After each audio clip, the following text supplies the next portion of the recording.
Did you guys know that Nickelodeon reanimated the classic SpongeBob SquarePants rock bottom scene in Tim Burton's Gothic claymation cartoon style? Well, they did, and it was quite a masterful reimagining of the vibes of the scene. Today, I'm gonna see if I'm allowed to give Nickelodeon free marketing for it, or if they'll try to steal my work by disrespecting fair use. So let's get into it! The short starts the scene where they get kicked off the bus at Rock Bottom, and they say they need to find the next bus to Bikini Bottom. They display the new animation alongside the classic version on display in the top left corner of the screen, so we can get a nice juxtaposition of the cartoon meant to scar children, and then the one meant to appeal to their scarring nostalgia now that they are scarred adults. The effort that was put into the rendering of this short was insane. They took this scene and created a world that ramps up the spook factor to 1,000,000. The lighting and environment are 10 times more suited to the scene than the original.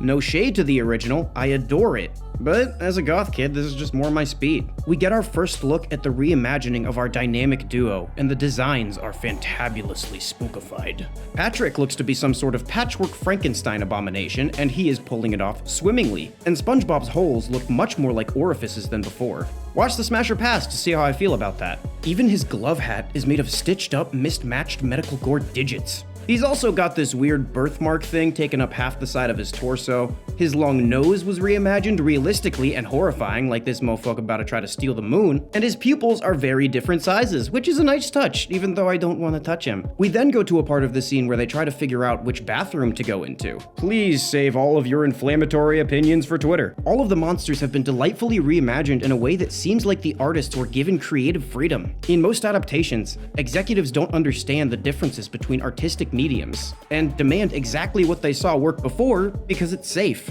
In reality, that just doesn't play into the medium because those guidelines were too restrictive and meant for a different medium in the first place. Here, however, each of the fish monsters have the energy from the original scene, but are reimagined in a way that truly lets the medium shine, since they were designed with it in mind. One of my favorites of the first to appear is the Gulper Eel, and how they made it into a spring toy to emphasize the jerky movement of stop motion.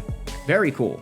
We then go into the classic bus chase scene, in which he's beautifully rendered from the front in a way that reaffirms my want not to touch him.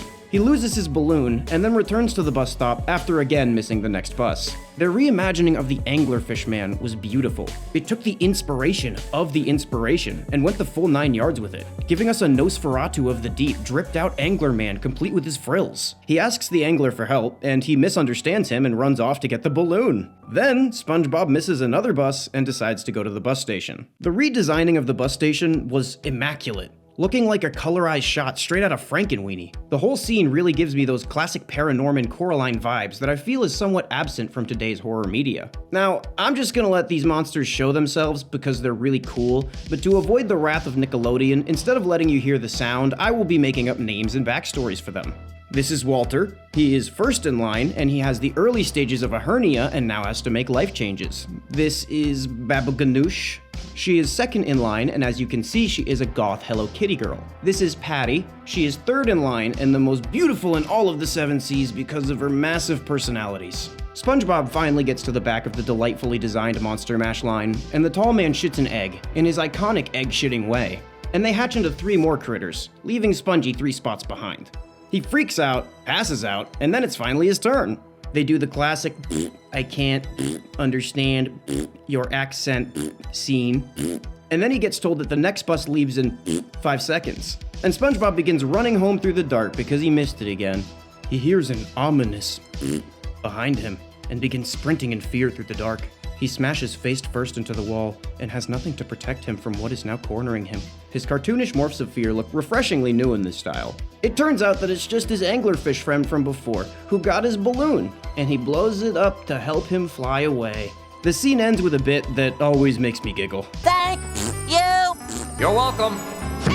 Now comes the part of the video where I tell you why I covered this. First of all, I think it's a fantastic piece of spooky art for the spooky season, and it deserves your attention. Second of all, these are the kind of adaptations and I think you, want out of SpongeBob, not Camp Coral or The Patrick Show. This is on YouTube for free on the SpongeBob SquarePants channel, where it sits at around 1.7 million views. This is Nickelodeon we're talking about though. This channel gets 5 to 10 million view videos often, and even 20 to 40 million views. If we want our beloved IPs to go in the direction that we will keep watching, we have to show them what we want. And this is how we do that. Dear Nickelodeon, On the off chance you see this, number one, I'm pretty sure this is fair use. And number two, if you really want to honor Steven Hillenburg's legacy in a way that will appeal to SpongeBob fans and isn't a heartless cash grab done while dancing on the grave of the man that made you what you are today, maybe try this. Anyways, if you like this video for some reason, you should like, comment, and subscribe with all notifications enabled, or I'll turn you into a Tim Burton claymation of yourself forever. Shout out the inner circle. Love y'all.